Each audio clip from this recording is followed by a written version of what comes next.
Hari ini kita membahas tentang struktur atom. Struktur atom ini pengantar nanti kita mengetahui sifat unsur, ya, konfigurasi elektron. Setelah kita tahu konfigurasi elektron, ini kita bisa menjelaskan bagaimana ikatan kimia itu terbentuk. Nah, jadi di sini sedikit membahas mungkin ada aspek fisika yang juga overlap nanti kalian pelajari di fisika dasar. Jadi ini saling melengkapi, ya. Apa saja yang akan kita bahas di sini? Kita lihat kembali sifat gelombang dan partikel cahaya. Gelombang itu dicirikan dengan parameter apa?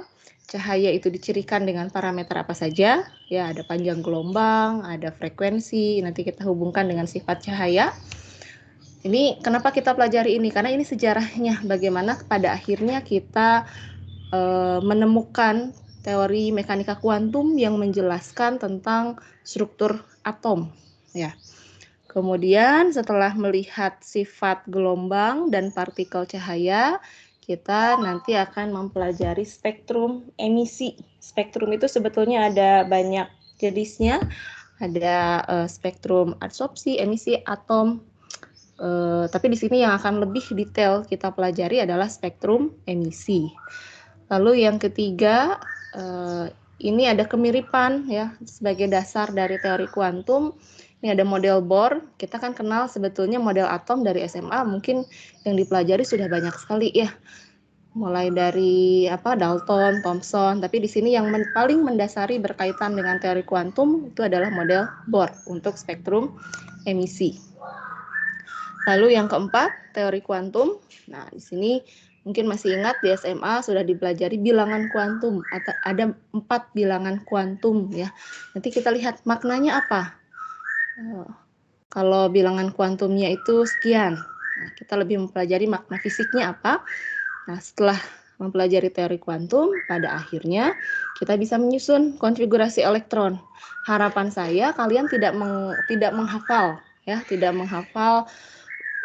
Ini sudah saya kenalkan di bab 1, tidak menghafal 1 S2, 2 S2, 2 P6, tapi bisa membaca dari tabel periodik secara langsung. Itu akan lebih mempercepat, ya, dan akan lebih mempermudah membaca atau mengerjakan soal-soal terkait dengan unsur, ya, sifat-sifat unsur. Dari konfigurasi ini modal untuk bisa kita memahami bagaimana sifat-sifat periodik unsur. Bagaimana jari-jarinya, kita sudah pelajari di SMA. Saya masih ingat dulu kita hanya sekedar menghafal. Oh, jari-jari dari kiri ke kanan semakin kecil, dari atas ke bawah makin besar. Energi ionisasi sebaliknya, dari kiri ke kanan makin besar, dari bawah ke atas makin besar. Mungkin selama ini hanya menghafal seperti itu, ya. Tapi di bab ini harapannya kalian sudah bisa menjelaskan kenapa sifat periodik unsur itu seperti itu. Nah, itu bisa kita jelaskan kalau kita tahu pertama makna dari sifat tersebut. Yang disebut jari-jari itu ukuran dari mana ke mana. Yang disebut energi ionisasi itu apa, afinitas elektron itu apa, keelektronegativan itu apa. Nanti setelah tahu definisinya, coba lihat dari konfigurasinya. Mana yang lebih besar, mana yang lebih kecil, itu bisa kita jelaskan dari konfigurasi elektron. Nah, mungkin di sini ada beberapa yang kurang menyukai bab ini karena namanya juga tren, ya. Tren sifat periodik unsur, kecenderungan. Ada beberapa pengecualian. Pengecualiannya nanti saya tandai, rasanya beberapa dari beberapa konfigurasi rasanya sudah saya sampaikan di bab awal, ya. Saya tambahkan tabel periodik di slide-nya. Itu beberapa pengecualian konfigurasi yang nantinya juga kalau kita lihat lebih detail seperti energi ionisasi, afinitas elektron, ada beberapa pengecualian. Nah, tidak perlu kalian khawatirkan nanti yang ditanyakan tetap pasti ada suatu kemiripan gitu, ya. Nggak akan yang kalau misalnya dibandingkan dari yang golongannya berbeda atau periodenya berbeda jauh gitu, ya, atau yang tidak bisa dibandingkan, jangan khawatir gitu, ya. Tapi yang penting kalian paham bahwa ini namanya kecenderungan. Pasti ada beberapa pengecualian dan pengecualian itu bisa kita jelaskan sebetulnya dari konfigurasinya, ya. Kurang lebih ini gambaran, ini slide-nya cukup banyak, kalau bisa dilihat ini 84 slide ya, karena materinya cukup banyak, mulai dari membahas asal mulanya kenapa muncul teori kuantum, hingga nanti bisa menjelaskan sifat-sifat periodik unsur. Oke. Kita masuk ke yang pertama ya, sifat gelombang dan partikel cahaya. Masih ingat ya, yang disebut dengan gelombang itu seperti apa? Kita melihat misalnya gelombang air laut, ombak, itu kan perubahan terus-menerus ya, atau gelombang suara, gelombang cahaya, itu merupakan perubahan terus-menerus atau osilasi materi pada suatu bidang fisik. Nah, yang kita bahas di sini adalah gelombang cahaya. Cahaya itu apa? Kalau kita lihat di sini gambarannya, cahaya itu adalah gelombang elektromagnetik. Dari kata-katanya kan ini kita bisa lihat, oh terdiri dari osilasi medan listrik dan medan magnet yang merambat melewati ruang. Ya, di sini osilasinya medan listrik dan medan magnetnya saling tegak lurus. Selalu ada perubahan terus-menerus. Ya, ini kita kenal yang namanya gelombang. Nah, sifat gelombang ini dicirikan dengan apa saja? Karakteristik gelombang. Di sini kita sudah pelajari ya rasanya dari dulu, yang namanya gelombang itu bisa kita bedakan dari panjang gelombangnya dan juga frekuensinya. Panjang gelombang ini kita bisa lihat contoh yang gambar pertama. Sebentar, saya pakai yang ini lagi aja. Nanti kalau perlu yang animasinya, kita balik ke HTML-nya. Ya. Nah, kita bisa lihat di sini satu panjang gelombang merupakan jarak ya dari satu puncak ke puncak yang lain, atau dari satu lembah ke lembah yang lain, atau satu puncak dan satu lembah yang penuh ya. Kemudian perkalian antara, kalau frekuensi apa frekuensi? Banyaknya gelombang dalam setiap 1 detik ya. Nah, perkalian frekuensi dan panjang gelombang ini akan memberikan kecepatan gelombang. Dari sini juga kita lihat dari satuan. Panjang gelombang ini satuannya panjang ya, meter. Kemudian frekuensi ini second min 1 yang sama dengan hertz. Berarti nanti perkalian antara panjang gelombang dengan frekuensi itu meter per second. Itu adalah kecepatan cahaya yang nilainya 3 kali 10 pangkat 8. Nah, ini persamaan umum ya yang sudah kita pelajari. Ini merupakan persamaan pertama yang harus kalian ingat untuk bisa menyelesaikan nanti terkait besarnya energi, kemudian panjang gelombang, atau frekuensi dari cahaya. Dari spektrum emisi khususnya nanti ya.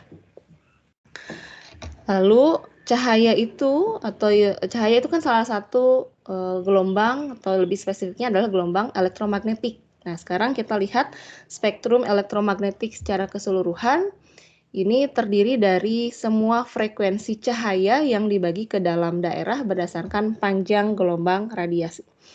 Tergantung kita lebih enaknya mau lihat berdasarkan apa? Frekuensi atau panjang gelombang. Karena kalau kita lihat di sini, C sama dengan frekuensi kali panjang gelombang ya. Berarti di sini panjang gelombang berbanding terbalik dengan frekuensi. Semakin panjang gelombangnya, di sini frekuensinya hanya ada 2 gelombang setiap 1 detik. Semakin pendek panjang gelombangnya, di sini dalam 1 detik ini ada berapa gelombang? 4 ya, 4 Hz. Nah, di sini tulisannya. Jadi panjang gelombang ini berbanding terbalik dengan frekuensinya. Semakin panjang gelombangnya, frekuensinya semakin kecil. Semakin kecil panjang gelombangnya, frekuensinya semakin besar. Jadi silahkan mau dihafalkan, mau berdasarkan di sini dari kiri ke kanan, peningkatan frekuensi. Kita bisa lihat di sini dari gambarnya, karena panjang gelombangnya makin kecil. Artinya dari kiri ke kanan, frekuensinya makin besar. Atau kalau mau kita hafalkan dari kiri ke kanan, panjang gelombangnya makin besar. Panjang gelombang makin besar, frekuensi makin kecil. Nah, ini rasanya kalian harusnya sudah hafal ya. Ini paling saya minta kalian untuk menghafal yang bagian ini saja. Ini yang paling umum, yang harus tahu kisaran panjang gelombangnya. Ya, akan lebih mudah sebetulnya hafalnya yang berdasarkan panjang gelombang. Ya. Kita tahu dari yang panjang gelombangnya paling besar, ini ada gelombang radio atau gelombang mikro atau gelombang televisi. Kemudian panjang gelombangnya lebih besar dari gelombang radio itu ada ini microwave, lalu inframerah dan sinar tampak, UV, X-ray, sinar gamma. Kalian patokannya ingat ini saja. Sinar tampak itu ini kan dari kiri ke kanan makin besar. Dari 400 sampai 700. Patokannya itu yang harus kalian hafalkan. Lalu setelah tahu 400 sampai 700 itu nanometer ya satuannya. Sinar tampak berarti kurang dari 400 itu adalah UV. Lebih dari 700 itu adalah IR. Saya minta itu saja yang dihafal. Terkait angka ya. Karena nanti terkait spektrum emisi, mungkin masih ingat ada Lyman, Balmer, Paschen, itu menunjukkan spektrum emisi pada 3 daerah tersebut. Nanti mungkin kalian ditanya jatuh pada daerah sinar spektrum elektromagnetik mana? Inframerahkah, UV, atau tampak? Nanti misalnya yang kalian hitung dapatnya adalah panjang gelombang dengan misalnya 200. Nah, kita ingatnya 200 itu lebih kecil dari 400. Sinar tampak itu 400 sampai 700. Berarti kalau lebih kecil dari tampak itu adalah UV. Kalau ternyata jawabannya 1000 nanometer. Berarti itu di inframerah. Ya, jadi cukup yang dihafalnya. Pertama, mungkin urutan ini rasanya kalian sudah tahu ya, mulai dari gelombang radio, microwave, inframerah, UV, visible, sinar tampak, UV, X-ray, dan sinar gamma. Kemudian panjang gelombangnya yang harus kalian ingat, sinar tampak itu 400 sampai 700. Urutannya bagaimana? Mudah kan ya dihafalkannya, Mejiku Hibiniu. Tinggal ingat, kita mungkin bisa bandingkan merah dengan biru, api merah dengan api biru, itu mana yang lebih panas? Api biru kan ya? Nah, nanti ada persamaan energi sama dengan H kali C per lambda. Itu ya. Jadi energi itu berbanding terbalik dengan panjang gelombang. Kalau panjang gelombangnya makin besar, berarti energinya makin kecil. Berarti yang sebelah kanan, karena lebih panas yang biru, api biru gitu ya. Jadi merah itu adanya di yang 700, biru mendekati 400. Ya, itu cara menghafalkan spektrum elektromagnetik. Terus ya, seperti biasa kalau ada yang mau ditanyakan, dipotong saja. Bayang ini sedikit hafalan. Di antara radiasi berikut, mana yang memiliki frekuensi paling rendah? Yang mana? Frekuensi paling rendah berarti panjang gelombang paling besar. Yang mana? Mikro ya, Bu. Mikro. Betul ya. Kalau yang frekuensi paling tinggi? Gamma bukan, Bu? Sinar gamma. Ya, frekuensi gamma. paling tinggi sinar gamma, panjang gelombang paling kecil sinar gamma. Frekuensi paling rendah gelombang mikro, panjang gelombang paling tinggi berarti gelombang mikro. Ya, itu sedikit hafalan dari spektrum elektromagnetik.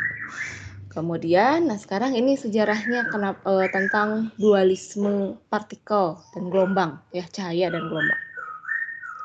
Partikel itu sebagai, kita sudah mempelajari ya di fisika atau bahkan di SMA juga kita tahu, ternyata cahaya bisa sebagai partikel juga bisa bersifat seperti cahaya. Nah, dasarnya itu dari mana? Ini mulai dari misteri fisika klasik ya abad ke-19. Ada beberapa masalah fisika yang tidak dapat dijelaskan dengan pendekatan fisika klasik. Yang pertama tentang radiasi benda hitam, yang kedua efek fotolistrik, yang ketiga spektrum garis unsur. Ya, ada spektrum garis, spektrum atom, spektrum emisi. Apa yang dimaksud dengan radiasi benda hitam? Sini semua materi pada temperatur di atas 0 Kelvin akan mengemisikan radiasi elektromagnetik yang merupakan hasil konversi dari energi dalam ke energi elektromagnetik. Nah, sebaliknya semua materi juga dapat menyerap Tadi mengemisikan, nah sekarang sebaliknya dapat menyerap sebagian elektromagnetik, dan objek yang bisa menyerap semua radiasi elektromagnetik, tadi mulai dari gelombang mikro sampai dengan sinar gamma, itu disebut sebagai benda hitam. Nah, ketika benda hitam ada dalam kesetimbangan termal, emisinya itu memiliki distribusi frekuensi tertentu yang bergantung pada temperatur. Di sini kalau kita lihat, mungkin agak kurang jelas ya warnanya. Di sini ada beberapa gelombang dengan panjang gelombang yang berbeda, frekuensi yang berbeda. Nah, radiasi emisi ini merupakan fungsi dari temperatur benda hitamnya itu sendiri. Ya. Jadi yang namanya benda hitam ini bisa mengabsorpsi semua spektrum elektromagnetik. Kemudian emisinya ini bergantung pada temperatur.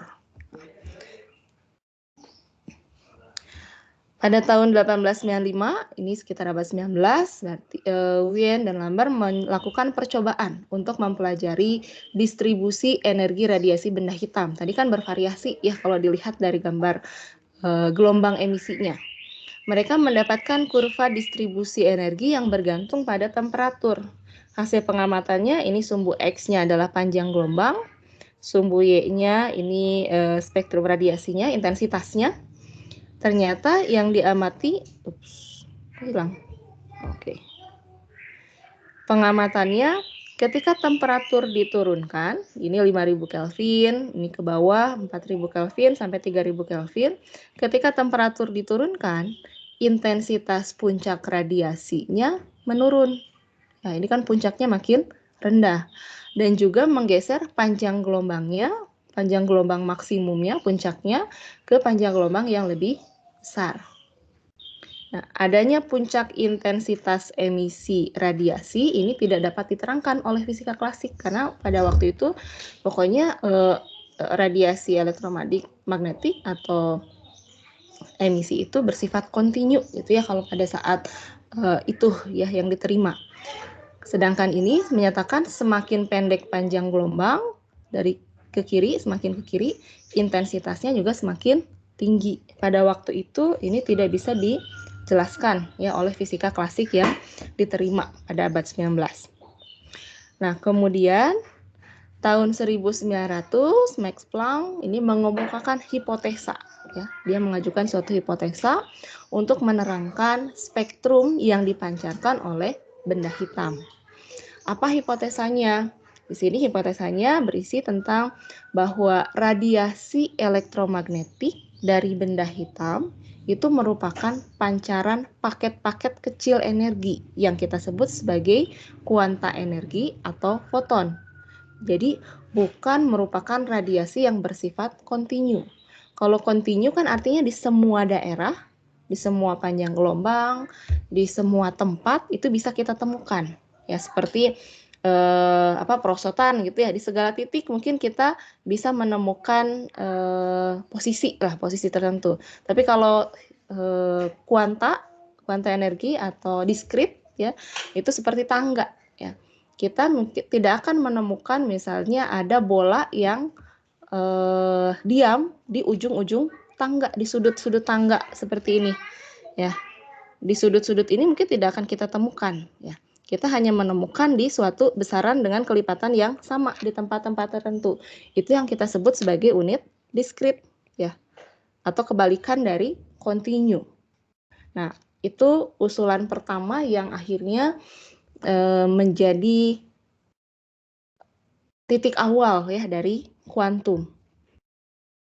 Sifat kontinu yang berkebalikan dari sifat diskrit. Nah, berapa besar energinya?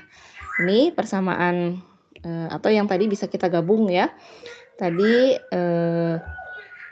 V atau frekuensi sama dengan atau ini C sama dengan panjang gelombang kali frekuensi. Ya, itu persamaan pertama yang tadi. Nah, dari hipotesis Planck, di sini kita tahu bahwa energi foton itu sama dengan tetapan Planck dikalikan dengan frekuensinya. Ini persamaan yang kedua, ya. Nah, frekuensinya itu kita bisa ganti dengan ini. Frekuensi sama dengan C per lambda. Jadi sudah ada dua persamaan ya. Di sini tetapannya rasanya tidak perlu kalian hafal, harusnya diberikan. Tapi kalau nanti sering mengerjakan, ini akan ingat dengan sendirinya ya. Ini tetapan Planck, satuannya Joule second. Karena ini ini energi ya, Joule. Kemudian frekuensi ini per detik ya. Jadi H-nya itu satuannya Joule per detik. Joule detik, Joule second. Nilainya 6,626 kali 10 pangkat minus 34.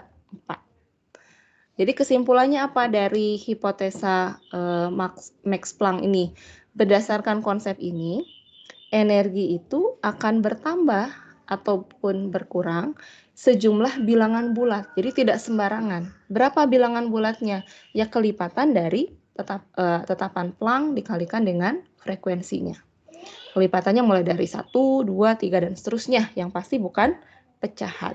Ya, ini hipotesa awal terkait kuantum. Contoh di sini menggunakan dua persamaan tadi ya. Kecepatan cahaya sama dengan frekuensi kali panjang gelombang, atau langsung menggunakan energi sama dengan H kali C per lambda. Kita bisa menghitung tergantung informasi apa yang ada, nanti informasi yang dicari yang mana. Nah, perhatikan di sini satuan, biasanya dari ukuran panjang gelombangnya. Satuan yang tertera apa, nanti dalam perhitungan, misalnya kita menggunakan tetapan cahaya, ini kan satuan panjangnya meter. Tapi di sini panjang gelombangnya bisa dalam nanometer atau mungkin yang lainnya. Ya. Contoh, warna merah pada kembang api ini berasal dari emisi cahaya pada 650 nanometer. Nah, dari sini kalian sudah bisa belajar untuk tadi kan kita menghafal ya, 400 sampai 700 itu sinar tampak. Artinya kita bisa melihat warna hanya di daerah panjang gelombang tersebut. Di luar itu tidak bisa kita lihat warna dengan mata biasa ya. Nah, di sini bisa langsung mengecek jawaban kita sambil mengingat. Oh iya, tadi merah itu ada di panjang gelombang mendekati 700. Sesuai ya. Jadi sekalian melatihnya itu seperti itu. Yang dihasilkan ketika strontium nitrat dipanaskan. Pertanyaan pertama, tentukan energi satu foton. Ingat ya, tadi persamaan ini adalah persamaan untuk menghitung energi satu foton. Makanya nanti besarnya mungkin akan kecil sekali. Ya, di sini 10 pangkat min 19. Perhatikan nih, hati-hati ya. Belajar ketelitian dan kecepatan ya yang harus dilatih. Karena kan mungkin sekarang sudah terbayang ya ujian itu seperti apa, soalnya mungkin sekitar 30-an, waktunya 2 jam. Latih kecepatan tapi juga ketelitiannya. Kita masukkan ke dalam persamaannya. Energi satu foton sama dengan tetapan Planck dikalikan frekuensi. Karena di sini frekuensinya tidak diketahui, informasinya dalam panjang gelombang, berarti kita pakai ganti frekuensinya sama dengan C per lambda. Tetapan Planck-nya 6,626 kali 10 pangkat min 34 Joule second. Kemudian panjang kecepatan cahaya, ini harusnya sudah hafal ya, 3 kali 10 pangkat 8 meter per second. Kemudian panjang gelombangnya, karena ini meter, kita ubah ini juga ke meter. Nanometer ke meter 10 pangkat min 9. Meter ke nanometer 10 pangkat 9. Ya, jangan kebalik-balik. Tinggal kita hitung, oh ini dapatnya 3,1 kali 10 pangkat min 19. Ini kan saling menghilangkan ya. Satuannya Joule.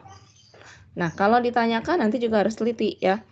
Yang diminta itu apakah 1 foton atau 1 mol. Nah, seperti biasa, kalau ditanyakan 1 mol, ya untuk menghubungkan antara mol dengan jumlah, ya kita kalikan bilangan Avogadro.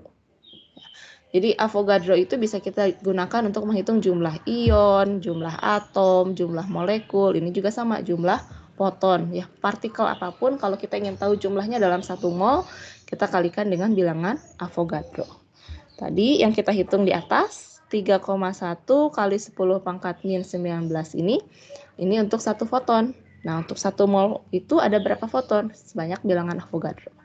Jadi, di sini untuk 1 mol cukup besar ya, 1,8 kali 10 pangkat 5 Joule per mol. Ini perhitungan pertama, masih cukup sederhana ya. Kita hanya perlu mengingat ini saja.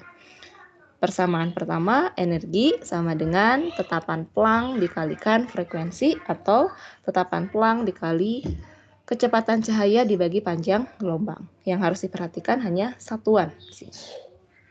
Oke, itu yang pertama untuk menjelaskan emisi atau radiasi benda hitam yang bergantung pada temperatur berubah-ubah. Kenapa berbeda-beda? Lalu yang kedua ada efek fotolistrik. Ya. Efek fotolistrik ini adalah terlepasnya elektron dari permukaan logam ketika disinari cahaya. Jadi di sini kita punya permukaan logam, kita kenai cahaya tertentu ya dengan panjang gelombang atau frekuensi tertentu. Nanti elektron ini akan terlepas. Kapan? Kalau frekuensi cahayanya itu menghasilkan energi yang melebihi energi ikat elektron. Ini misalnya dihubungkan logamnya itu dengan elektroda, nanti kan elektron bermuatan negatif, dia akan lepas ke yang kutub positif. Nanti ditandai dengan ini ada arus ya yang mengalir. Nah, contoh di sini menggunakan cahaya ungu misalnya. Ini akan menyebabkan terlepasnya elektron pada permukaan, ini logamnya logam kalium. Tetapi ketika permukaan logam disinari cahaya merah, pelepasan elektron tidak teramati. Nah, ini juga kita bisa kaitkan lagi. Merah dengan ungu kan berkebalikan, ya. Merah itu panjang gelombangnya besar, frekuensinya rendah. Ungu panjang gelombangnya kecil, frekuensinya tinggi. Sesuai kan ya? Oh, dengan frekuensi yang tinggi, dengan energi yang lebih besar, elektron bisa lepas. Ini kan masih dengan logam yang sama, energi ikat kaliumnya sama. Tapi dengan panjang gelombang yang merah, yang frekuensinya lebih kecil, yang energinya lebih kecil, ini tidak mampu untuk melepaskan elektron dari logam kalium tersebut. Itu pengamatan eksperimen kedua ya, yang pada waktu itu berusaha untuk dijelaskan, karena dengan fisika klasik itu belum bisa diselesaikan. Nah, tadi Planck kan tahun 1900-an ya. 5 tahun kemudian, ini Einstein 1905 mengusulkan ide. Tadi Planck mengusulkan, ada paket-paket energi yang disebut dengan foton. Nah, Einstein ini mengusulkan ide bahwa, ini kan kita masih berbicara tentang cahaya ya. Usulnya itu, cahaya itu memiliki sifat partikel dan gelombang untuk menjelaskan efek fotolistrik. Bagaimana maksud dari sifat cahaya? Kenapa punya cahaya itu kan gelombang ya, tadi gelombang elektromagnetik. Tapi dia juga punya sifat sebagai partikel. Partikel itu kan ditandai dengan apa? Massa ya, massa momentum ya. Partikel cahaya foton itu memiliki energi sebesar, ini sesuai dengan yang Planck ya, hipotesis Planck. Energi sama dengan tetapan Planck dikalikan dengan frekuensinya. Nah, menurut Einstein, energi foton itu harus lebih tinggi dari fungsi kerja. Jadi ketika tadi misalnya disinari oleh cahaya ungu, elektron lepas. Kenapa lepas? Karena kalau tadi dinyatakan elektron bisa lepas kalau lebih besar frekuensi cahaya yang mengenainya itu lebih besar dari energi ikat. Kalau di sini dinyatakan sebagai fungsi kerja. Ketika lepas, elektron kan berpindah ke kutub positif. Nanti ketika berpindah, elektron itu akan memiliki kecepatan. Jadi punya energi kinetik elektron. Besarnya energi kinetik elektron itu akan sama dengan berapa energi dari foton yang mengenai. Ya. Jadi ini cahaya itu sebagai partikel, ini sebagai foton, itu punya energi dengan besaran tertentu dikurangi dengan fungsi kerjanya. Selisih dari energi cahaya tersebut dikurangi dengan fungsi kerjanya itu akan sama dengan energi kinetik elektron. Apa definisinya dari fungsi kerja? Ini energi minimum yang diperlukan foton untuk melepas elektron dari permukaan logam. Ingat, logam berarti kan solid ya. Jadi berapa energi minimum yang harus dilepaskan yang harus diberikan supaya elektron lepas dari permukaan logam, dari solid. Ini contoh beberapa logam, rubidium, kalium, natrium, ini punya fungsi kerja yang berbeda-beda. Ini grafiknya sumbu X-nya frekuensi, jadi frekuensi cahaya yang mengenai logam tersebut, lalu ini energi kinetik. Dari sini kita bisa lihat, elektron yang keluar dari logam-logam tersebut baru akan keluar atau baru punya energi kinetik kalau dia sudah melewati fungsi kerjanya. Dari sini tidak muncul di sini untuk rubidium, potasium, natrium, karena ambang batas fungsi kerjanya ada di sini untuk rubidium, potasium di sini, natrium di sebelah sini. Dari sini kita bisa menyimpulkan, mana yang kira-kira perlu intensitas cahaya dengan frekuensi paling tinggi. Kira-kira yang mana? Yang ini ya, yang paling kanan, natrium. Untuk bisa mengeluarkan di sini frekuensinya, frekuensi sinar radiasinya, radiasi sinar yang mengenai logamnya, natrium perlu yang frekuensinya lebih tinggi dibandingkan dengan rubidium atau kalium, ya. Ini lebih detailnya mengenai fungsi kerja. Fungsi kerja ini merupakan sifat intrinsik dari logam. Tadi definisinya energi minimum yang diperlukan untuk mengeluarkan sebuah elektron pada permukaan padatan logam. Kalau kita tuliskan dalam bentuk persamaan reaksinya, ini solid logam ya, dari metal, kita berikan energi, ini nanti lepas satu elektron, ini menjadi kation logamnya.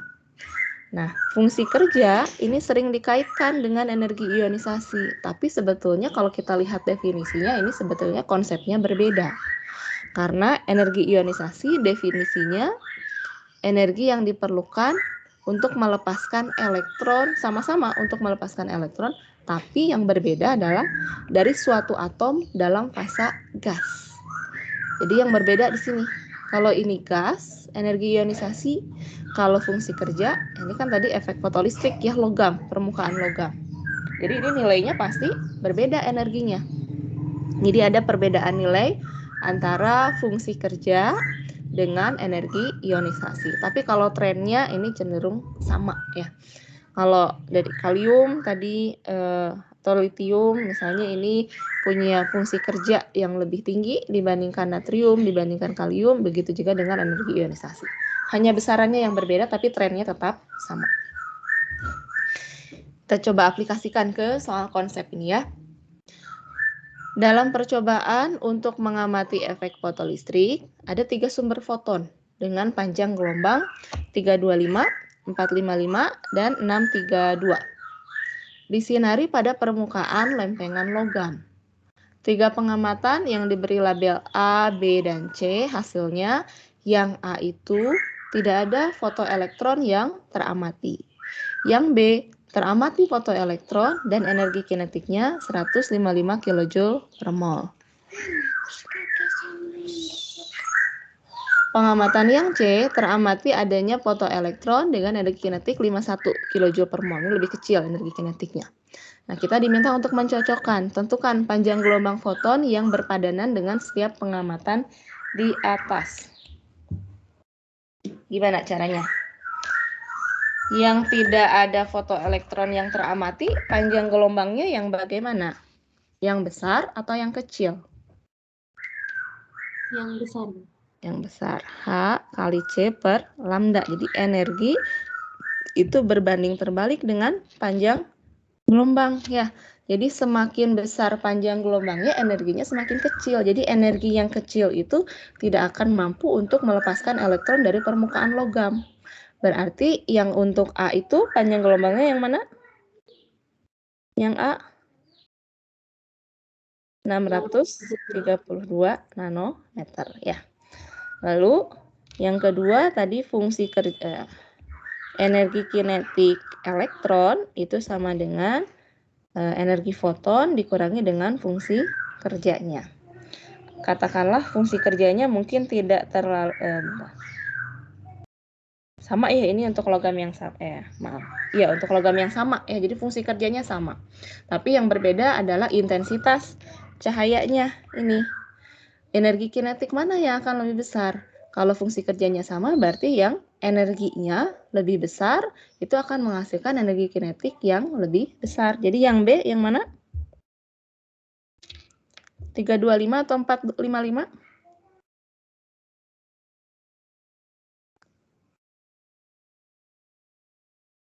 325 ya, Bu. 325 ya. Oke.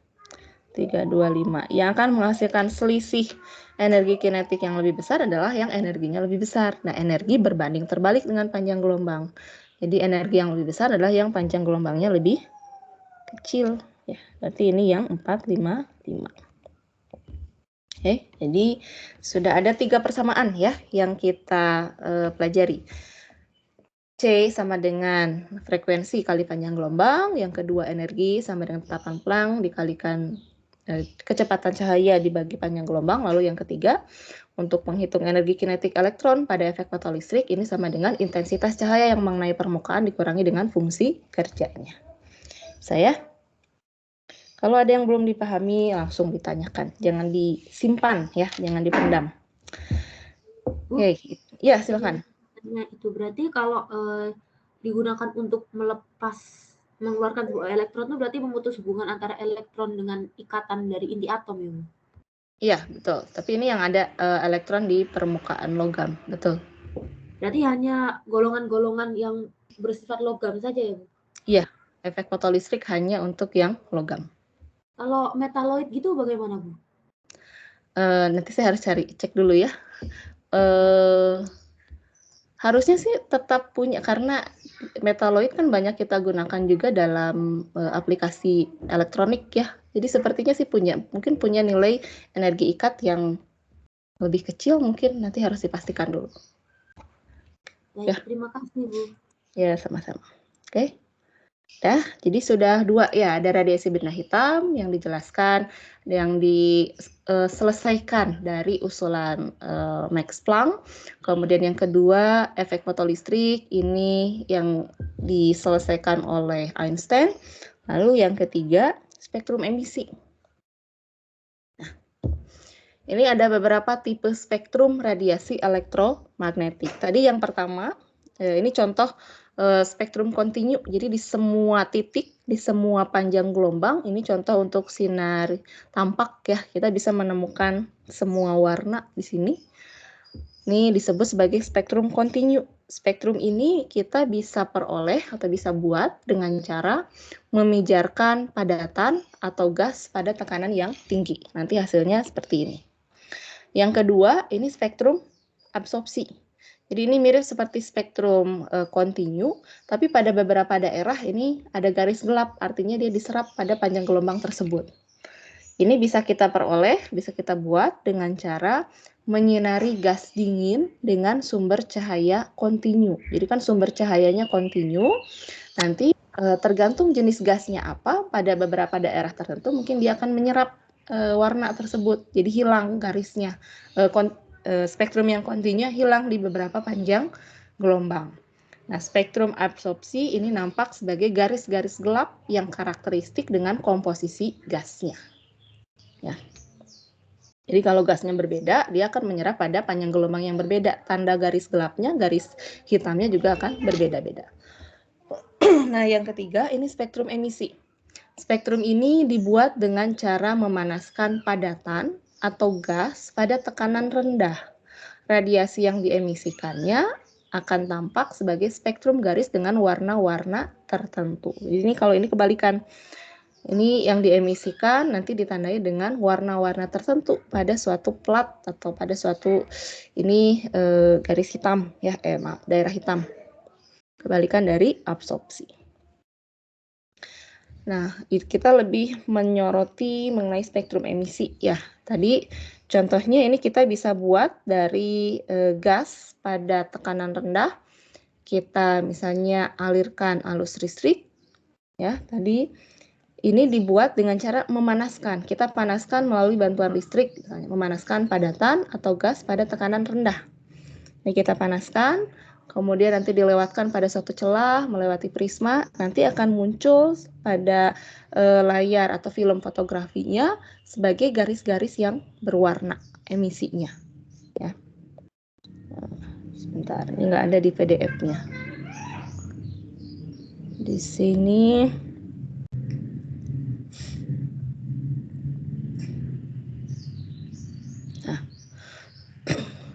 ini contoh spektrum garis atom, terus hasil dari spektrum emisi.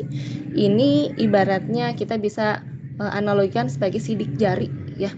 Untuk atom hidrogen berbeda dengan helium. Helium berbeda dengan litium. Jadi dari spektrum emisi atom untuk jenis unsur untuk atom-atom tertentu ini pasti akan berbeda emisinya. Jadi kalau kita coba eksperimen tadi, tergantung gas di dalamnya apakah hidrogen, helium ya. Kita buat dalam bentuk fasa gas, lalu kita panaskan, kita arahkan ke film fotografi, nanti garis-garis yang dibentuknya ini akan berbeda-beda. Jadi khas untuk setiap atom. Nah, di sini yang paling banyak dipelajari adalah yang hidrogen ya. Spektrum garis hidrogen. Di antara spektrum garis atom yang telah diperoleh, tadi kita lihat contohnya yang paling sederhana, ini spektrum atom hidrogen yang paling sederhana. Ya, kalau kita coba lihat lagi. Betul nggak? Ups, maaf. Yang hidrogen kan hanya ada 4 ya, hanya ada 4 garis kalau di sini dilihatnya. Oh, bentar, ada natrium ya. Kenapa disebutnya harus kita cari lagi? Kalau tidak bisa dilihat dari ini saja. Ya. Ini dinyatakan bahwa spektrum atom hidrogen yang paling sederhana. Oleh karena itu, menjadi spektrum garis yang paling intensif pada waktu itu dipelajari. Nah, spektrum garis hidrogen membentuk pola karakteristik pada emisi di daerah IR. Jadi kalau tadi mungkin hanya sedikit potongan di daerah tertentu, kalau kita coba lihat ya, kita coba berikan energi dengan tingkat-tingkat tertentu, nanti kan elektron itu bisa tereksitasi ya ke tingkat energi yang lebih tinggi, lalu nanti bisa turun lagi emisi ke tingkat energi semula atau yang lebih rendah. Nah, kalau kita coba pada berbagai tingkat energi, nah di sini akan menghasilkan banyak spektrum garis emisi. Ya. Ini nanti kita harus bisa membaca spektrum garis ini. Ini hanya menunjukkan pada sumbu X. X itu menunjukkan panjang gelombang. Ya. Dari sini kita lihat dari kiri ke kanan, panjang gelombangnya makin besar. Sama ya, sesuai dengan skala biasa ya, sumbu kartesian biasa. Dari kiri ke kanan, panjang gelombang, sumbu X-nya ini makin besar. Nah, di sini kalau kita hitung ya emisinya, ini misalnya emisi dari tingkat berapapun ke tingkat energi yang kedua. Di sini N-nya sama dengan 2. Kalau kita hitung ya, ini yang N2 tuh yang ini pada garis liman. Ini semua yang berasal dari tingkat energi yang lebih tinggi ke tingkat energi yang pertama, eksitasi yang pertama, ini kita sebut sebagai deret liman. Kalau ini kan sudah sering familiar nama-nama Liman, Balmer, Paschen. Yang harus kita ingat di sini, ini menunjukkan spektrum emisi dari tingkat energi yang lebih tinggi ke satu tingkat energi tertentu. Kalau menuju N sama dengan 1, ini kita sebut sebagai masuk ke dalam deret liman. Kalau ke N sama dengan 2, ini ke Balmer. Kalau ke N sama dengan 3, ini masuknya ke Paschen. Nah, nanti masing-masing ini, ini mungkin bisa juga dihafal untuk mengkonfirmasi nanti hitungan kita betul atau salah ya. Kalau masuknya ke liman itu nanti hasil hitungan kita. Jadi nanti kalau misalnya ada soal emisi dari ke N3 ke N sama dengan 1. Hasilnya itu harus masuk di daerah UV. Jadi nanti panjang gelombang yang kalian peroleh harus lebih kecil dari 400 nanometer. Kalau ke N sama dengan 2, hasilnya itu nanti akan masuk ke daerah tampak. Jadi panjang gelombang yang kalian hitung harus berada di antara 400 sampai 700. Itu untuk mengkonfirmasi jawaban kita betul atau salah. Satu lagi, pasien, ini kalau ada misalnya dari 5 ke 3, berapa nih panjang gelombangnya? Jawabannya harus lebih dari 700 karena pasien itu ada di daerah IR. Ya, kita lihat contohnya nanti. Nah, ini menggunakan persamaan emisi ya. Pada mulanya ini Balmer mempelajari pola spektrum garis pada daerah sinar tampak dan menemukan formula untuk menentukan atau meramalkan panjang gelombang garis emisi. Di sini panjang gelombangnya sama dengan suatu tetapan dikali dengan N2 kuadrat dibagi dengan N2 kuadrat dikurangi 4. 4-nya itu sebetulnya dari mana? Ini nanti kita akan dapat rumus umumnya untuk semua spektrum emisi. 4 ini tadi Balmer ke berapa? Ke tingkat energi 2 ya, N sama dengan 2. Jadi ini sama dengan 2 N1 kuadrat sebetulnya. Ini kalau dari hasil Balmer, dia menemukan tetapannya sekian, kemudian N2-nya itu kan yang namanya emisi dari tingkat yang lebih tinggi ke tingkat yang lebih rendah. Karena Balmer itu kan menuju tingkat N sama dengan 2, maka N2-nya itu pasti lebih dari 2. Jadi mulai dari 3, 4, 5, 6. Ya ini rasanya tidak perlu dihafalkan, ya karena yang perlu dihafalkannya adalah ini persamaan umumnya. Jadi dari Balmer tersebut akhirnya dirumuskan ada persamaan umum yang kita sebut sebagai persamaan Rydberg sesuai dengan penemunya. Menurunkan persamaan umum untuk semua garis emisi spektrum atom hidrogen. Ada kemiripan dengan yang tadi sebetulnya. Nah, di sini kita sebetulnya bisa menurunkan. Jadi kalau kalian rajin baca textbook ya, ada yang menuliskan persamaan Rydberg itu dalam bentuk panjang gelombangnya. Kalau dalam bentuk panjang gelombang seperti ini, ada yang dalam bentuk energi. Jadi ada yang menyatakan energi sama dengan nanti suatu tetapan Rydberg juga disebutnya. Kurang lebih nanti silakan dicari. Tidak perlu bingung karena di sini dia hanya mengubah kan ada hubungan antara energi dengan panjang gelombang. Jadi hanya memasukkan faktor kecepatan cahaya, tapi akibatnya nanti R-nya itu berbeda. Nanti jangan bingung, jangan tertukar-tukar. Mungkin nanti konstanta yang diberikan ada 2, bisa saja. Intinya konstanta mana yang kita pakai? Kalau persamaannya itu adalah persamaan panjang gelombang, maka konstantanya juga harus merupakan konstanta panjang, satuan panjang, yang ini. 109.678 cm min 1. Nah ini persamaannya saya lupa, apakah mungkin dikasih atau harus kalian hafalkan, tapi untuk jaga-jaga dihafalkan ya, ini yang keempat, persamaan keempat di bab ini yang harus kalian pahami dan hafalkan. Kalau konstanta saya yakin itu akan diberikan. Ya, hati-hati di sini, ini kan persamaannya, perhitungannya sederhana, tapi lagi-lagi satuan. Satuan konstanta dari konstantanya ini cm min 1. Nanti ini untuk memakai persamaan ini ubah juga ini panjang gelombangnya dalam cm untuk memudahkan supaya setara. Ya. Kemudian kalau misalnya nanti kalian menemukan ada persamaan Rydberg dalam bentuk energi. Ini tetapannya berarti pakainya yang Joule. Rasanya di slide ini juga ada di setelahnya ya. Besaran untuk tetapan Rydberg kalau kalian mau langsung pakai persamaan energinya. Jadi boleh sebetulnya kalau kalian tahu dua-duanya, nanti mana yang lebih cepat, mau pakai yang persamaan 1/lambda atau yang ditanyakan nanti energi. Kalau kalian menggunakan ini, nanti yang akan diperoleh pertama kali adalah panjang gelombangnya. Lalu ujung-ujungnya ditanyakan berapa energi yang terkait dengan emisi tersebut. Dari misalnya dari emisi dari 3 ke 1, dari kulit ke 3 ke kulit ke 1. Ujung-ujungnya kan yang ditanyakan energi. Kalian misalnya pakai persamaan ini. Panjang gelombangnya dulu yang dicari. Nanti masuk ke gunakan E sama dengan H kali C/lambda. Nah, tapi kalau pakai persamaan yang ini, nanti dicari ya, saya cari lagi. Ini langsung ya. Energinya langsung didapat. Kemudian di sini N1 dan N2-nya adalah bilangan bulat. Nilainya bisa dari 1 sampai tak hingga. Kalau tak hingga, ini nanti ini kita juga bisa menghitung energi ionisasi. Ionisasi itu adalah energi yang diperlukan untuk melepaskan elektron dari kulitnya, tergantung energi ionisasi pertama kah, kedua, ketiga, dan untuk atom yang mana. Kalau hidrogen misalnya, hidrogen kan hanya punya satu elektron.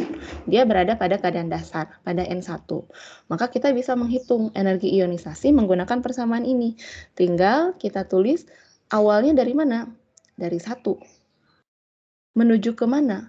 Kalau keluar dari elektron itu tak hingga. Jadi kalau kita menggunakan persamaan ini dengan N1-nya ini untuk hidrogen, N1-nya itu adalah 1, N2-nya tak hingga, itu sama saja energinya merupakan energi untuk ionisasi atom hidrogen. Yang lain juga bisa ya, tapi ada persamaan. Kalau yang mirip hidrogen nanti ada Z-nya, ada nomor atomnya. Ini persamaan yang hanya berlaku untuk atom hidrogen. Nah, ketentuannya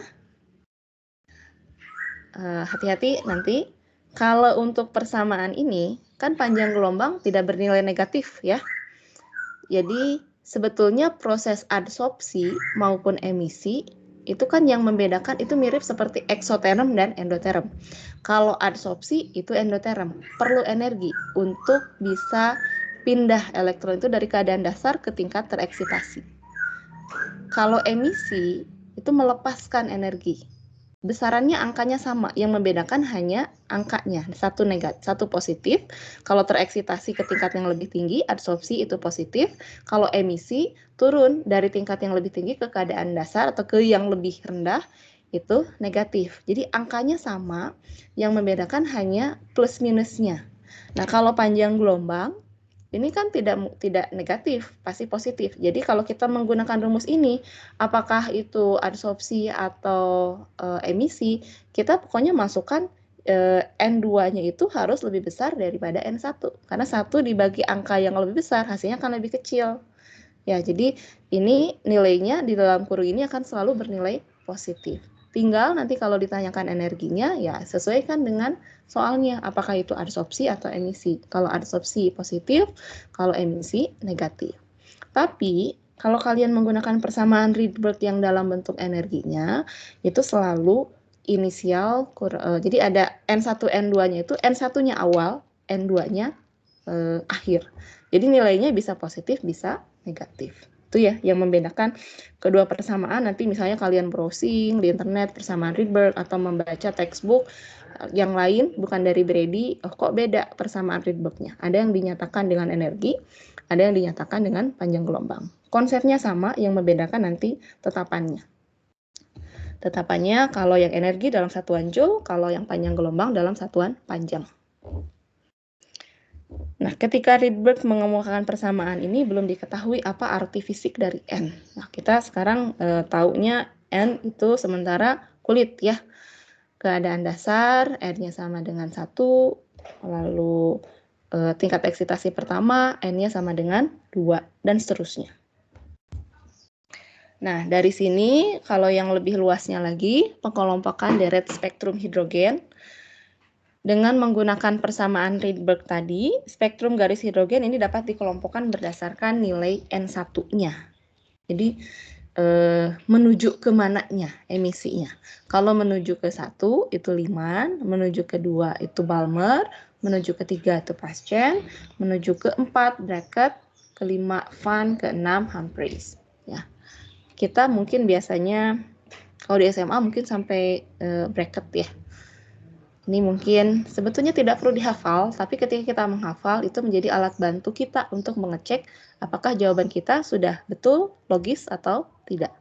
Ya, karena yang kita tahu Lyman pada daerah UV, Balmer pada daerah visible, Paschen pada daerah IR. Jadi ketika nanti kita menghitung spektrum emisinya, apakah itu menuju 1, 2, dan 3 sesuaikan dengan informasi tersebut. Ya, kita lihat belum. Ini contoh perhitungan menggunakan persamaan tadi. Ramalkan panjang gelombang diminta dalam nanometer. Supaya kita kan bisa mengkonfirmasi 400 sampai 700 itu UV visible. Kurang dari 400 UV, lebih dari 700 Paschen. IR ya. Ramalkan panjang gelombang garis emisi pada deret Balmer. Nah, Balmer itu pada daerah sinar tampak ya. Jadi nanti jawabannya harus antara 400 sampai 700. Kalau kita sekilas lihat di sini betul ya. Nah, gimana caranya? Tadi ini persamaan umumnya. Selalu N2 lebih besar dibanding N1. Nah, ini harus dihafalkan. Kalau di sini kan nggak tahu ya. Tidak ditulis N1-nya berapa. Kita tahunya dari mana N1-nya sama dengan 2? Dari yang sebelumnya, yang ini ya. Kalau Lyman, N1-nya itu 1, Balmer 2, Paschen 3. Ini disebutnya informasinya dalam bentuk deret Balmer. Oh, berarti Balmer itu N1-nya sama dengan 2. Jadi tinggal kita masukkan ke persamaannya. Ini tetapan Rydberg-nya pakai cm-1. N1-nya ini lebih kecil dibandingkan N2. Ya, N1-nya 2, pangkat 2 dikurangi 1 per ini N2-nya 6. 6 pangkat 2. Jadi jawabannya nanti akan dapat dalam satuan sentimeter ya kalau dari persamaan ini. Sedangkan yang diminta ini dalam nanometer. Sesuai ya. Balmer itu berada pada daerah UV, visible, sinar tampak. Ini mungkin sekitar ungu ya. Kurang lebih mendekati warna ungu. Ya, jadi kuliah itu tidak hafalan ya, tapi ada beberapa tetap ada kemampuan remembering, mengingat, menghafal yang harus kita miliki ya untuk membantu kita dalam menyelesaikan persoalan. Ya. Coba yang ini kita latih. Sudah hafal rumusnya?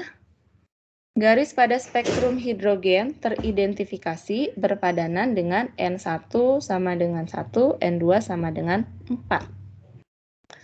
Tentukan panjang gelombang garis dalam nanometer. Tadi persamaannya 1 per lambda sama dengan tetapan Rydberg dikali 1 per N1 kuadrat dikurangi 1 per N2 kuadrat. Di mana N2 lebih besar dari N1. Nah, kita bisa lihat dulu, prediksikan dulu jawaban kita. N1 sama dengan 1. Ini berarti deret apa? Lyman. Lyman berada pada daerah apa? UV. Daerah UV itu kurang dari 400 nanometer. Jadi biasakan ya kalau ada soal hitungan, kita harus sudah punya prediksinya. Tentukan panjang gelombang garis dalam nanometer. Tinggal kita masukkan 1 per lambda 109,678 kalau nggak salah. Mudah dihafal kok. 109,678 cm min 1. 1 per N1-nya 1 kuadrat dikurangi 1 per 4 kuadrat. Coba silakan dihitung. Berapa panjang gelombangnya? Jawabannya berapa? 1 dibagi 1 per 16 kali 109,678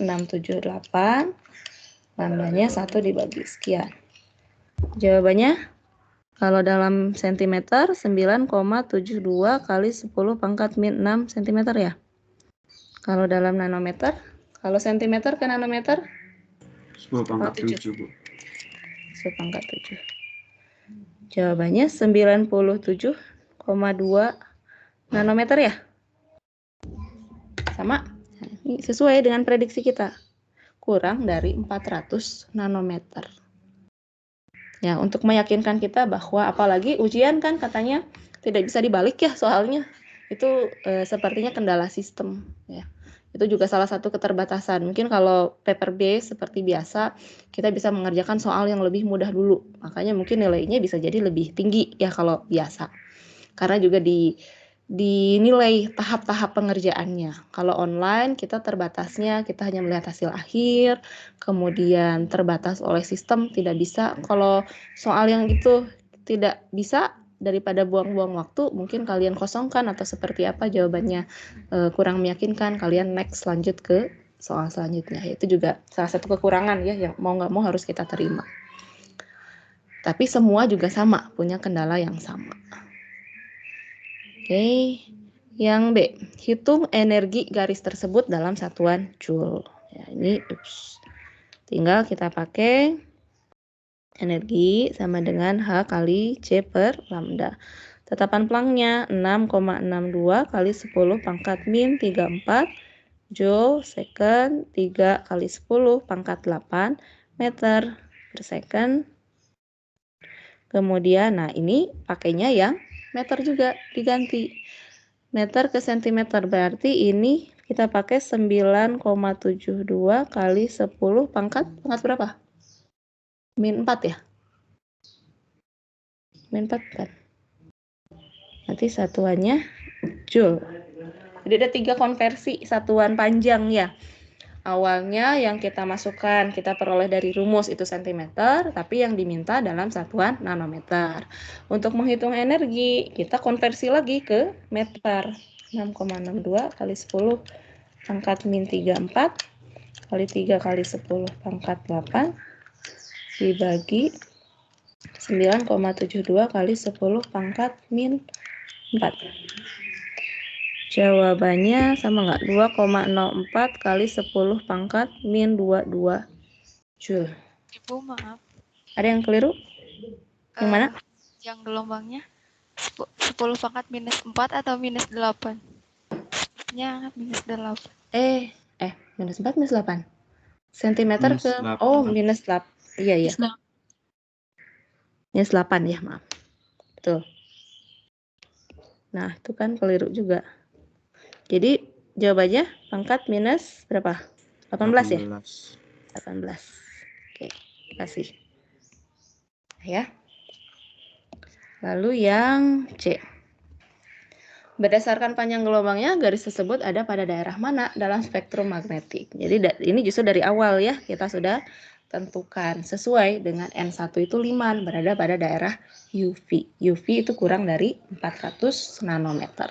Ini yang tadi saya di awal bilang, dalam spektrum elektromagnetik memang kita tidak perlu hafal detail, tapi minimalnya patokannya adalah sinar tampak. Sinar tampak itu 400 sampai 700. Kita tahu urutannya. Dari yang paling kecil panjang gelombangnya UV, sinar tampak, inframerah. Cukup 3 itu yang dijadikan modal untuk mengkonfirmasi jawaban kita pada saat mengerjakan soal-soal terkait spektrum emisi. Jelas yang ini? Ada yang bertanyakan dulu? Ini hanya aplikasi ya dari persamaan Rydberg. Sudah berapa nih? Sudah ke persamaan kelima kalau nggak salah. Ya. Jadi nanti coba review kembali sama seperti kemarin waktu termokimia. Kalau ada persamaan nanti belajarnya coba di bagian akhir textbook setiap bab itu selalu ada rangkuman. Jadi alat bantu apa saja kalau misalnya untuk perhitungan yang kita perlukan di dalam bab tersebut. Jadi sekalian untuk mereview inti dari bab tersebut, kita juga salah satunya kalau yang hitungan coba dirumuskan, dituliskan. Ada persamaan apa saja sih di bab tersebut ya. Oke. Tuh. Nah, lalu setelah menjelaskan ketiga fenomena tersebut ya yang sudah muncul dualisme partikel dan gelombang, di sini masih di abad 19 ya teori atom Bohr ini muncul. Bohr ini mencoba menjelaskan persamaan Rydberg dan spektrum garis hidrogen dengan mengusulkan model atom. Nah, kita sudah pernah mempelajari ini ya, mengenal jenis model atom Bohr yang menyatakan bahwa elektron itu bergerak mengelilingi inti seperti planet mengelilingi matahari. Jadi ini inti atom, ada proton, ada neutron, lalu elektronnya bergerak di orbit tertentu. Setiap elektron ini bergerak hanya pada orbit yang tetap menurut teori Bohr. Dan setiap orbit ini memiliki tingkat energi tertentu. Ini orbitnya, orbit yang berbeda memiliki tingkat energi yang berbeda. Nah, dari sini kan sudah ada sebelumnya persamaan Rydberg, lalu Bohr merumuskan tingkat energi tersebut. Jadi mengusulkan suatu postulat. Postulat itu asumsi ya yang tidak perlu pembuktian untuk menerangkan sesuatu tapi tidak perlu pembuktian. Di sini postulat yang disampaikan oleh Bohr, elektron hanya dapat memiliki energi tertentu. Ini kan sesuai dengan sifat diskrit dari foton. Nah, yang disebut tingkat energi, memiliki energi tertentu yang kita sebut sebagai tingkat energi. Ya, N sama dengan 1, N sama dengan 2, itu kita sebut sebagai tingkat energi. Dan tingkat energi ini terkuantisasi, tidak sembarangan ada di semua nilai, di semua di semua nilai, tapi hanya ada di nilai-nilai tertentu. Nah, nilai tertentunya itu untuk elektron pada atom hidrogen, energinya ini masih menggunakan tetapan Rydberg. Nah, ini kita pakai dari, ini kan Hc per lambda ya, untuk mencari energi. Tetapan Rydberg-nya, nah ada 2 nih. Kalau kita nanti temukan ada persamaan Rydberg yang lain, tetapannya itu menggunakan yang ini nih, 2,1788 kali 10 pangkat min 18 Joule per atom. Jadi kalau di sini di model Bohr dituliskan dua-duanya, persamaannya bisa dalam bentuk minus dari tetapan Rydberg dikalikan dengan tetapan Planck kali kecepatan cahaya dibagi N1 per N kuadrat. Ini tingkat energi, satu tingkat energi. Kalau tadi emisi itu kan perpindahan elektron ya, dari tingkat yang lebih tinggi ke tingkat yang lebih rendah. Jadi ini sebetulnya ada hubungannya dengan Rydberg karena Bohr juga kan menurunkan dari persamaan Rydberg. Kalau emisi, absorpsi itu tinggal selisihnya. Misalnya E1 ke E2. Berapa sih energi dari transisi dari tingkat N3 ke N1? Oh, berarti N3-nya ini min B 1 per N 1 per 9 kuadrat dikurangi min B kali 1 per 1 kuadrat. Jadi dari situ. Sama ya sebetulnya persamaannya. Tinggal kalian mau milih yang mana, mau langsung pakai persamaan yang dalam bentuk energi, nanti tetapannya pakai yang ini, 2,18, sekitar 2,18 kali 10 min 18, atau pakai yang 109,678 cm min 1. Nah ini N-nya itu mulai dari 1 ya, keadaan dasar. Ini kita sebut sebagai bilangan kuantum utama nantinya. Untuk atom lain yang berelektron tunggal, mirip hidrogen, contohnya helium plus, helium kan 2 lepas 1 elektronnya jadi sisa 1 elektron, sama dengan hidrogen. Lithium Li2 plus, ini mirip hidrogen karena elektronnya 1. Awalnya 3, lepas 2 jadi 1. Beryllium 3 plus, juga dari 4, hilang 3 jadi 1. Jadi ini mirip hidrogen. Energinya, ini ada kemiripan. Yang membedakan kalau ini 1, sekarang ini ditambahkan Z. Z itu nomor atomnya. Jadi untuk helium, jadi ditambahkan 2 kuadrat, lithium 3 kuadrat, beryllium 4 kuadrat. Ya, jadi nanti tergantung soalnya itu apakah hidrogen atau logam lain, ion logam lain. Kalau hidrogen ini 1. Kalau ion logam lain jangan lupa ditambahkan Z kuadrat. Nah, dari model Bohr tersebut, Bohr kan mengatakan tingkat energi terkuantisasi, setiap elektron punya tingkat energi tertentu. Jadi kalau ada transisi, apakah itu absorpsi atau emisi, tinggal kita selisihkan. Delta E-nya adalah E2 kurang E1. Jadi ini minus B. Nah ini kalau mau menggunakan persamaan, sebetulnya ada yang menyatakan ini persamaan Rydberg juga gitu. Kalian kalau diminta, berapa energi yang terkait dengan transisi elektron, boleh pakai persamaan Rydberg yang panjang gelombang tadi, atau mau pakai yang ini langsung juga sama saja. Hanya saja di sini B-nya kalian pakai yang 2,179 kali 10 pangkat min 18. Yang membedakan, kalau ini, 1,2-nya itu menunjukkan prosesnya. Kalau tadi, di persamaan yang panjang gelombang, karena panjang gelombang itu selalu positif, N2 selalu lebih besar dari N1. Tapi kalau ini tergantung prosesnya. Ketika prosesnya itu absorpsi, berarti naik dari tingkat yang lebih rendah ke tingkat yang lebih tinggi. Dari tingkat yang lebih rendah ke tingkat yang lebih tinggi. Artinya ini nanti nilainya akan negatif di dalam kurung. Negatif kali negatif, positif. Jadi energinya adalah perlu energi.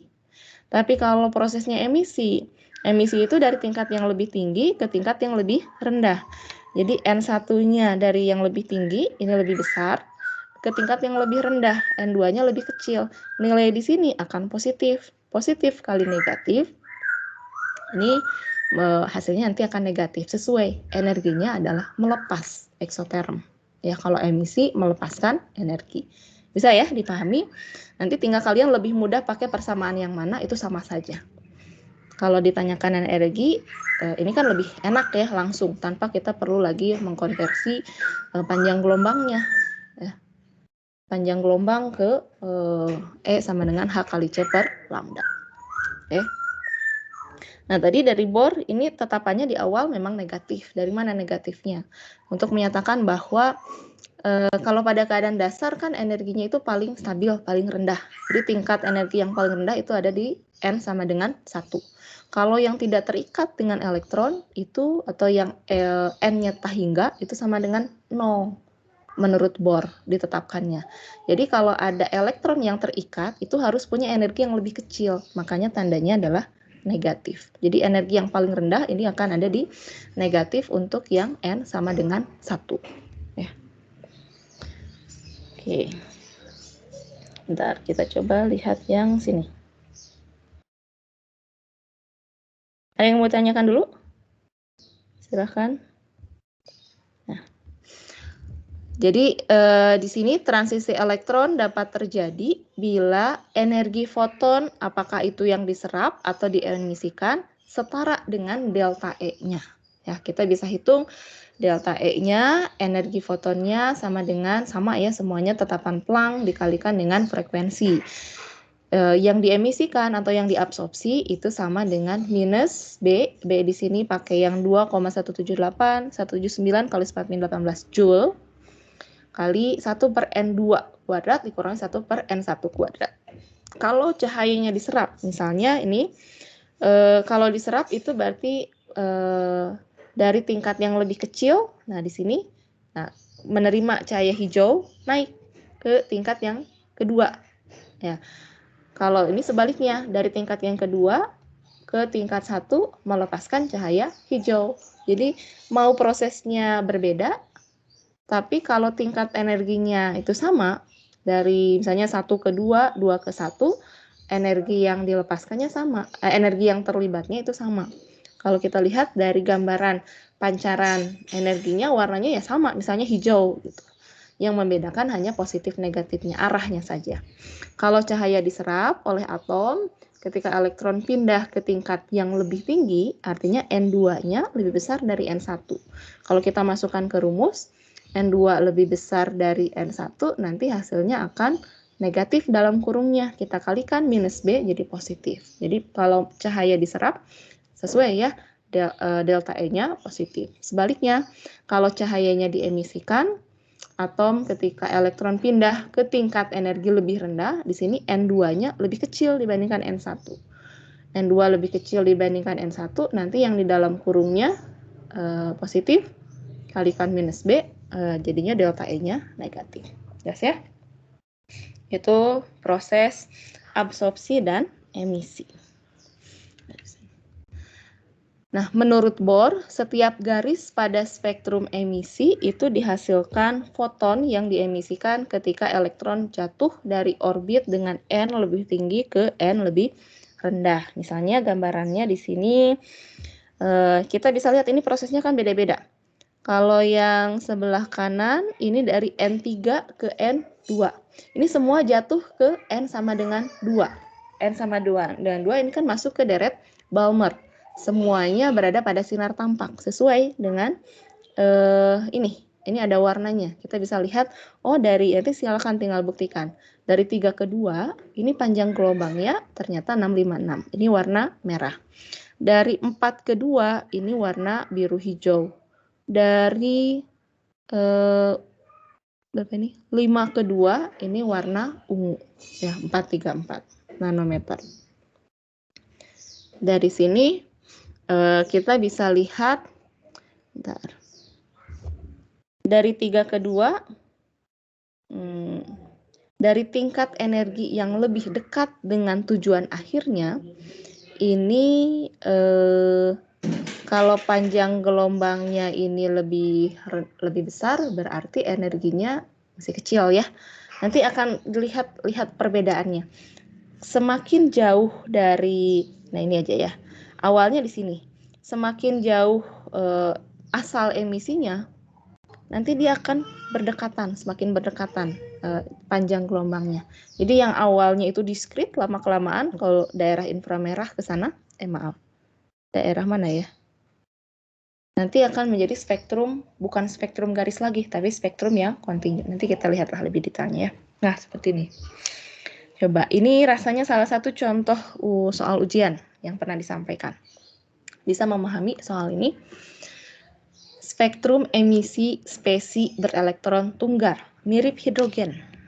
Mirip hidrogen, berarti kita pakai, kita mau pakai yang mana nih? Kita coba pakai yang baru, energi sama dengan minus B ya. Kemudian kalau mirip hidrogen, Z kuadrat 1 per N berapa ini? N2 ya. Kalau mau pakai itu N2 ya. Karena kan selalu akhir kurang awal kalau delta. Ini berarti delta ya. 1 per N2 kuadrat dikurangi 1 per N1 kuadrat. Boleh pakai ini, atau pakai ini juga boleh, pakai yang tadi. 1 per lambda sama dengan tetapan Rydberg dikali 1 per N1 kuadrat dikurangi 1 per N2 kuadrat. Yang ini N2 selalu lebih besar dari N1. Kalau di sini N1 awal, ini N2 akhir. Kemudian di sini B-nya sama dengan 2,179 kali 10 pangkat min 18 Joule. Betul ya? Oke.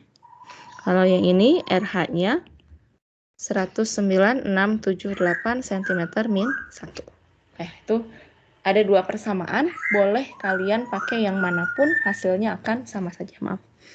Yang di sini saya lupa, di sini rasanya Z kuadratnya. Karena ini mirip hidrogen ya. Sekarang yang pertama. Spektrum garis di atas diperoleh dari transisi elektron dari keadaan tereksitasi ke tingkat eksitasi pertama. Nah, ini di garis bawahi. Tingkat eksitasi pertama itu N sama dengan berapa?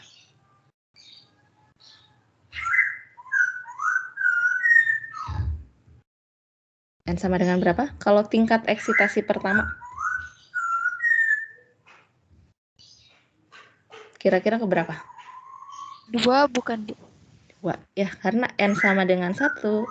Ini adalah keadaan dasar. Ya. Ini tingkat eksitasi. Tingkat eksitasi pertama. Ini selanjutnya tingkat eksitasi kedua. Ini tingkat eksitasi ketiga dan seterusnya. Jadi pahami dulu makna dari itu ya, dari kalimat soalnya. Berarti ini ke tingkat eksitasi pertama N sama dengan 2. Panjang gelombang garis A ini kalau ini 27,1 nanometer. Ini mungkin kalau N2 itu kan harusnya kalau hidrogen di Balmer ya. Balmer itu sinar tampak. Tapi kenapa ini 27,1?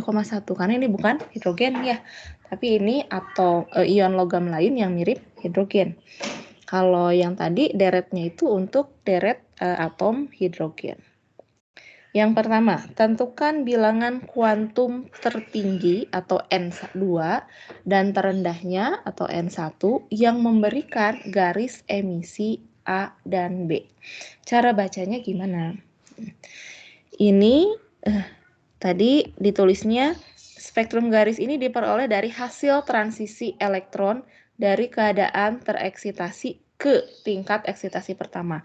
Jadi ini semua dari keadaan tereksitasi tapi menuju ke tingkat eksitasi pertama. Kita mulai dari sini, dari sebelah kanan. Ini ini semuanya menuju N2-nya. Bentar, kalau di sini terendah. Berarti ini N1, N2-nya mengikuti yang ini ya. Karena kuantum tertingginya N2, kuantum terendahnya N1. Jadi ini merujuk pada ini, yang persamaan Rydberg. Jadi ini terendahnya adalah 2. Berarti ini dari mana? Dari N2-nya sama dengan 3. Yang paling mungkin, jadi gini, kalau kita lihat dari sini. Seandainya ini untuk atom yang mirip hidrogen, ya, hasil spektrum tadi diperoleh dari semua transisi pada keadaan tingkat energi tereksitasi ke N sama dengan 1. Garis yang pertama muncul akibat sini, dari 3 ke 2. Garis yang kedua dari 4 ke 2. Kan garis pertama, emisi pertama yang paling mungkin adalah dari satu tingkat di atasnya. Jadi yang ini, itu saya hilangkan ini ya, supaya lebih mudah. Ini pokoknya dari 3 ke 2. Dari 3 ke 2. Yang A selanjutnya dari, ini saya tidak tulis ulang. 4 Ini ke 2. 4 ke 2. Ini dari 5 ke 2. Ini seterusnya 6 ke 2. Tadi saya sampaikan dari tingkat yang semakin ke atas, tingkat eksitasi ke atas sampai ke tingkat energi yang tingkat eksitasi yang sama atau ke N yang sama, itu lama-kelamaan akan semakin rapat. Di sini dari awal ini kan ada di semakin dekat dengan tingkat energinya. Ini panjang gelombangnya besar ya. Lama-kelamaan ini jarak dari ini dari 3 ke ini dari 4 ke 2, ini dari 5 ke 2, deltanya kan kecil ya dibandingkan dengan dari merah ke biru hijau. Lama-kelamaan nanti semakin ke sini akan semakin rapat. Ya. Mirip seperti ini. Ini sebetulnya hasil dari garis yang menumpuk, makanya disebut sebagai pita. Spektrum pita. Kalau di sini masih kita temukan spektrum garis. Semakin ke sini pita lama-kelamaan jadi kontinu ya. Jadi jawaban yang A, tentukan bilangan kuantum tertinggi dan terendah yang memberikan garis emisi A dan B. Untuk A, tertingginya N2-nya itu adalah 4, N1-nya adalah 2. Untuk yang B, tertingginya adalah 5, terendahnya adalah tetap 2. Bisa dipahami yang ini? Spektrum emisi? Ya, silakan. Kurang ngerti yang kok bisa dari 3 ke 2, 4 ke 2 gitu, Bu? Okay. Jadi kalau kita tulis rumus umumnya itu tingkat energi suatu, ini kan model Bohr ya, sama dengan min B kali 1 per N kuadrat. Coba nanti kalian hitung ya. Masukkan kalau N sama dengan 1, N-nya sama dengan 1, E-nya berapa, N-nya sama dengan 2, dan seterusnya, ini E-nya berapa. Nanti kalau saya gambarkan kurang lebih, gambarnya akan seperti ini. Ini katakanlah ini N1, ini N2, N3, lama-kelamaan ke atas itu akan semakin rapat nilainya. Katakanlah seperti ini ya, saya gambarkan tidak sesuai skala, tapi kurang lebih gambaran seperti ini. N1, N2, N3, N4, N5, N6 ya. Di soal itu spektrum garisnya ya, yang ini 1, 2, dan seterusnya. Jadi kita bacanya mulai dari yang paling kanan ya. Ini menunjukkan panjang gelombang, semakin ke kanan itu semakin besar. Yang tadi diperoleh dari tingkat itu kan spektrum emisi. Menuju kemana? Menuju ke ini tingkat eksitasi pertama. Eksitasi pertama itu N sama dengan 2, karena N1 ini kita sebut sebagai keadaan dasar. Yang paling dekat, E sama dengan H kali C per lambda. Panjang gelombang yang kalau lebih perlu energi yang lebih besar yang mana? Dari 3 ke 2, dari 4 ke 2, atau 5 ke 2. mana yang akan melepaskan energi lebih besar?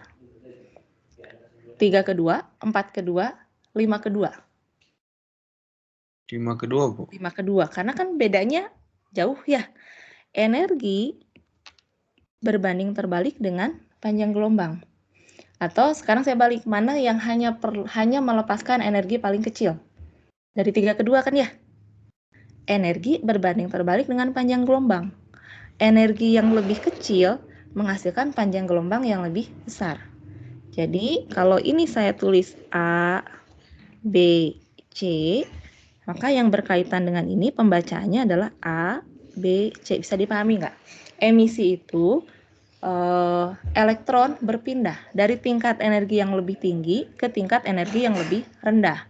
Yang tadi, semua spektrumnya diperoleh dari transisi ke tingkat energi eksitasi pertama, yaitu ke N sama dengan 2.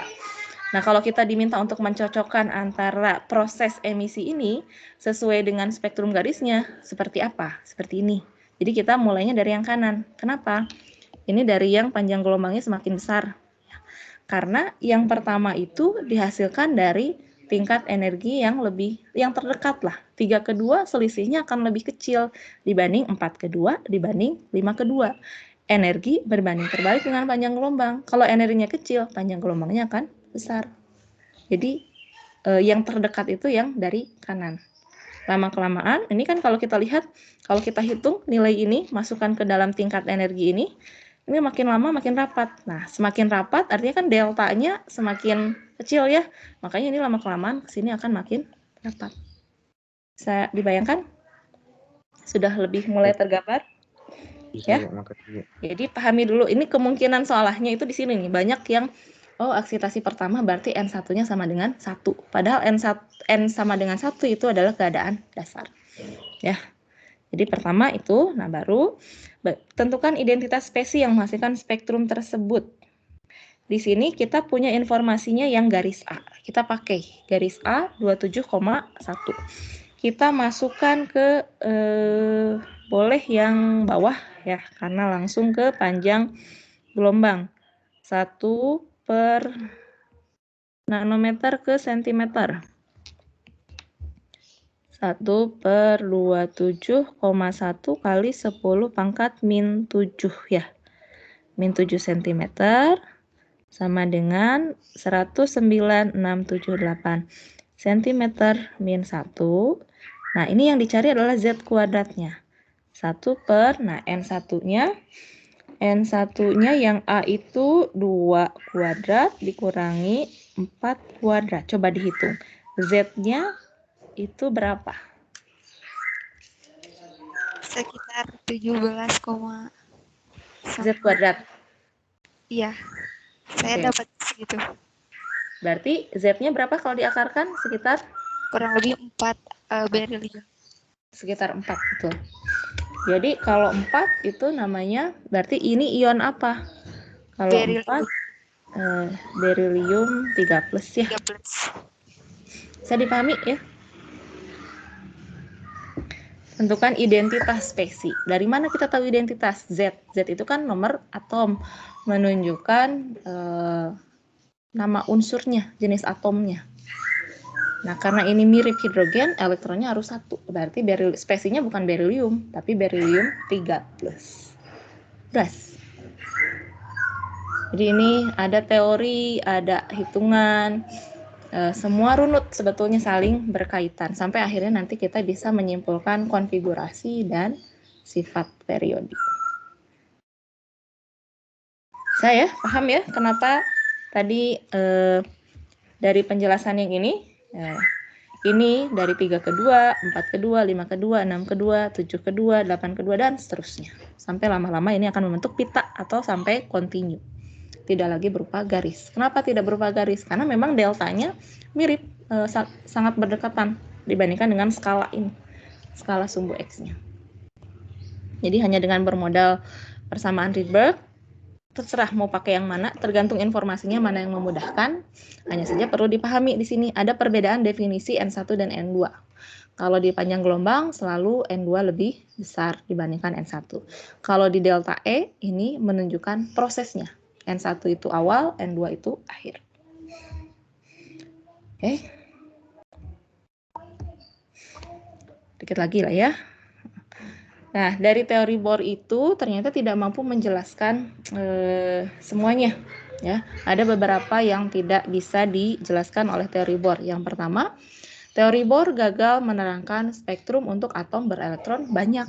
Kalau itu kan hanya untuk atom hidrogen atau yang mirip atom hidrogen, hanya berelektron tunggal. Lalu yang kedua, teori Bohr juga tidak dapat menjelaskan kemungkinan elektron ditarik ke dalam inti. Jadi lama-kelamaan ini karena elektron ditarik ke dalam inti ada death spiral dari elektron. Jadi lama-kelamaan ini akan ya istilahnya mati lah atau lepas ya, bergabung dengan inti. Tidak bisa dijelaskan oleh teori Bohr. Nah, dari sini muncullah baru berkembang teori kuantum. Ya. Mulai dari pengenalan sifat gelombang materi. Ya, ini nyambung dengan Einstein ya. Einstein sebenarnya sudah mulai dari efek fotolistrik. Nah, ini nggak tahu nih gimana bacanya dari Prancis ya. Louis de Broglie ini mendalami penjelasan Einstein tentang efek fotolistrik. De Broglie ini berpendapat bahwa bila gelombang dapat bersifat sebagai partikel, kan gelombang itu fotonnya itu adalah partikel menurut Einstein. Seperti pada efek fotolistrik, maka menurut de Broglie ini partikel juga dapat bersifat sebagai gelombang. Jadi sesuatu yang memiliki massa, bayangkan dia bisa punya panjang gelombang, kemudian bisa punya frekuensi. Jadi karena bersifat sebagai gelombang. Nah, bagaimana ini menjelaskan asumsi ini ya, hipotesis ini? De Broglie menghubungkan panjang gelombang, ini kan sifat gelombang ya, dengan momentum, ini sifat partikel, menggunakan tetapan Planck sebagai tetapan penyetaraan.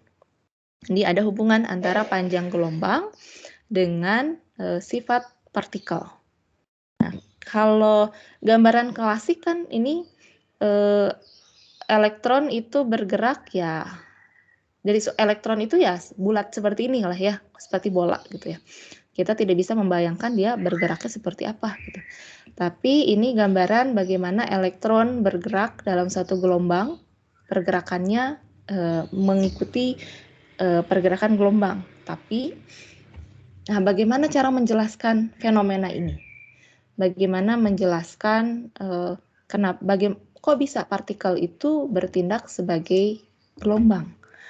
Nah, kenapa kita tidak bisa mengamatinya? Kita lihat contoh bola baseball, ini jelas partikel dengan massa 0,145 kg. Katakanlah kita gerakan dengan kecepatan kita lempar ya 27 meter per second. Berapa kita hitung panjang gelombang yang dihasilkan? Tadi rumus dari de Broglie, panjang gelombang sama dengan tetapan Planck dibagi massa kali kecepatan. Hasilnya adalah sekian. Nah, ini panjang gelombang yang tidak bisa kita amati sebagai gelombang. Makanya ini sebetulnya tidak bertentangan karena belum bisa kita buktikan. Karena kita tidak bisa mengamati panjang gelombang pada skala ini. Ya, itu ya yang disampaikan oleh de Broglie. Jadi ada dualisme partikel gelombang. Kalau gelombang bisa bersifat sebagai partikel, maka sebetulnya partikel juga bisa bersifat sebagai gelombang. Hanya saja panjang gelombangnya itu kita tidak bisa mengamatinya karena terlalu kecil ya. Eksperimen lain yang mendukung, jadi mungkin sekarang kita ke teorinya ya, ke sedikit lah mengenai dualisme partikel gelombang sebelum kita akhiri.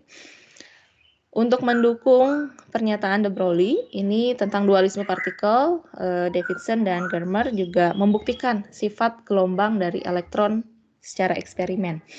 Jadi ada elektron, ya, ini difraksi elektron kalau misalnya kita lewatkan pada suatu celah, nanti hasilnya itu akan seperti ini. Ada yang terang, gelap ya.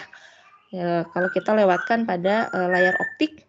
Nah, ternyata ini dari difraksi elektron, karena hasilnya itu ada daerah yang terang, gelap, ini mendukung pernyataan bahwa partikel itu bisa bersifat seperti gelombang.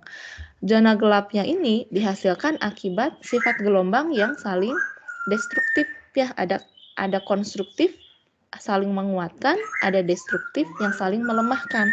Ini ada dua gelombang yang sama tapi arahnya berlawanan. Sehingga kita tidak temukan hasilnya di di layar optik tersebut.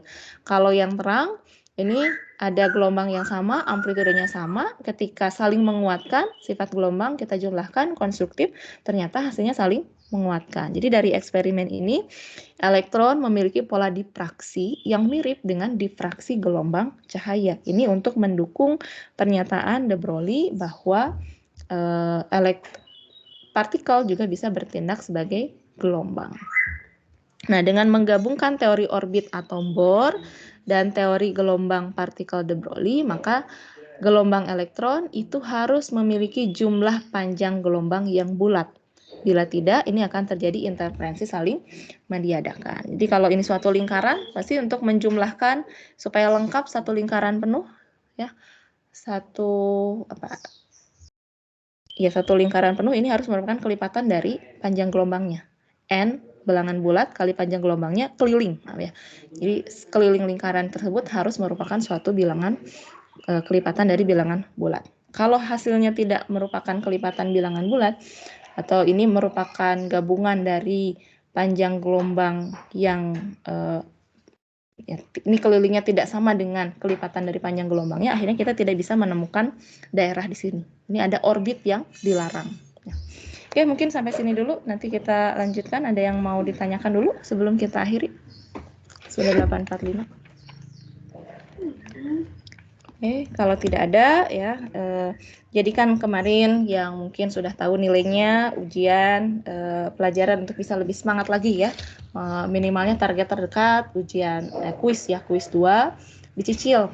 Kita sudah belajar, ini sudah berapa nih, setengahnya lah kurang lebih dasar sebelum nanti kita mempelajari. Biasanya yang lebih rumit di bab ini, kalau hitungan saya yakin kalian bisa. Konsep tren periodik nanti harus bisa menjelaskan kenapa seperti ini, kenapa seperti itu, ya. Baik, mungkin langsung saya akhiri saja. Silakan isi presensinya. Terima kasih atas perhatiannya. Selamat pagi. Assalamualaikum warahmatullahi wabarakatuh. Waalaikumsalam warahmatullahi wabarakatuh.